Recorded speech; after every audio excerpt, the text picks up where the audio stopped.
It's good to have you guys here again. I hope you guys are good.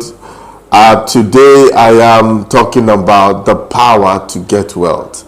I think that this is the fifth edition, or the fifth edition in the series, the power to engage.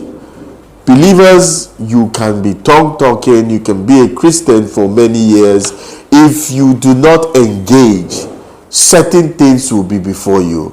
It's time for Mark 11:23 says, whosoever shall say to this mountain, be thou cast out and into the sea, be thou removed and cast into the sea, without doubting in his heart, and believing, that thing will happen. So it means that whosoever will have whatsoever they want. This is what the Bible has already said. Whosoever. So you need that power to engage.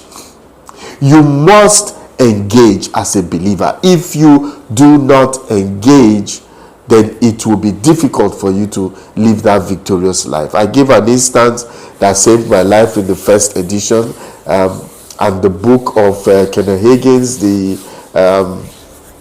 the Triumphant Church, helped me through it. I think you should get that book and read it, and also go through the first edition, and I'm sure my first edition of this series, and I know that yes, it will be a blessing to you, and you can hear this story.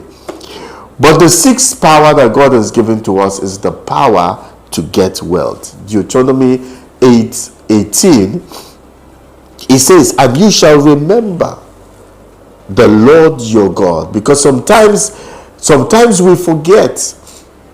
Sometimes human beings forget. You see someone that is pressed. I met a young man many years ago, and he came for some prayer sessions that we had, and I saw him. He was going to other prayer. So I called him and said, what is the problem? He said he needs a job. As the lungs need air, so he needs a job. And that's what he said. And so after the prayer, I prayed with him. I said, you're going to get this job.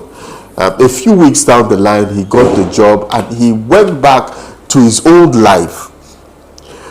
Before he went back to his old life, I asked him, so if God does this for you, what will happen?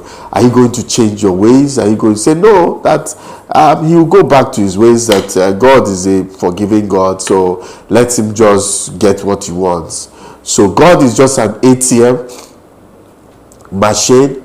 You just fake humility, you just cry a bit, and God is moved by our tears, and God cannot stand us crying, so you just fake it, you get it, then you move on to your life. That's the summary of what the guy told me, and that was wow. And I realized that some people are going through stuff. All they just want is answer to that prayer, not because they want to move closer to God. This guy had no reason. He had nothing on the inside of him wants to move closer to God. No, he just wants to get the job. He did get the job, moved out of the city where I was. I don't know much about him again. The only thing I heard was he had 2 failed marriages. I don't know. I don't want to insinuate anything, but when God is not in what you are doing, I think you should go and ask Nimrod, because most of the time we head for destruction when we keep God out of our own affairs. We just want his blessing, but we don't want him there.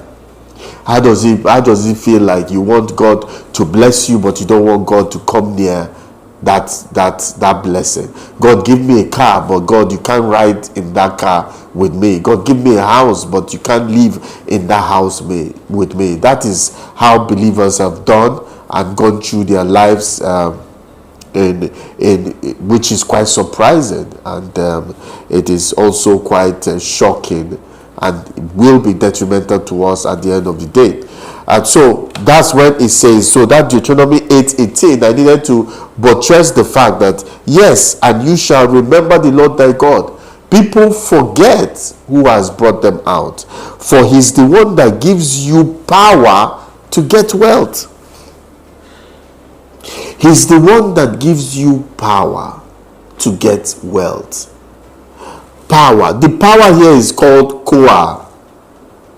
It's a Hebrew word, koah.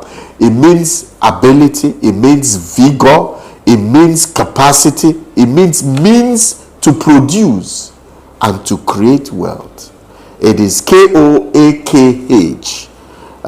It is the power, I repeat again, that power to get wealth. I tell people that this power to get wealth is a total package. Is a total package to create wealth, to produce wealth. Someone that is wealthy is doing a lot of things, has good habits. They have good habits. They have some traits, character traits that help you to be successful. I don't think that you see a successful person at 10, 11 in the morning is still sleeping, or you see a successful person that is not doing anything right or don't have certain character traits. There's some habits that rich people have. One of them is working hard. They work hard. And the Bible says that every hard work leads to profit. It's in the Bible.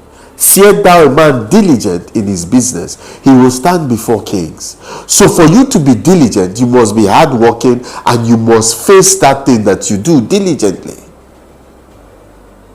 And so it is the total man, is the total gift that God gives you, is a total package. The way you talk. Some people, they are friendly. Some people, they speak well. Some people, they think on their feet. Some people know how to network. Some people know how to sell. Some people know how to engage people in a conversation. Some people are knowledgeable about their product and industry. And that is one of the main characteristics or attributes that help them to create wealth.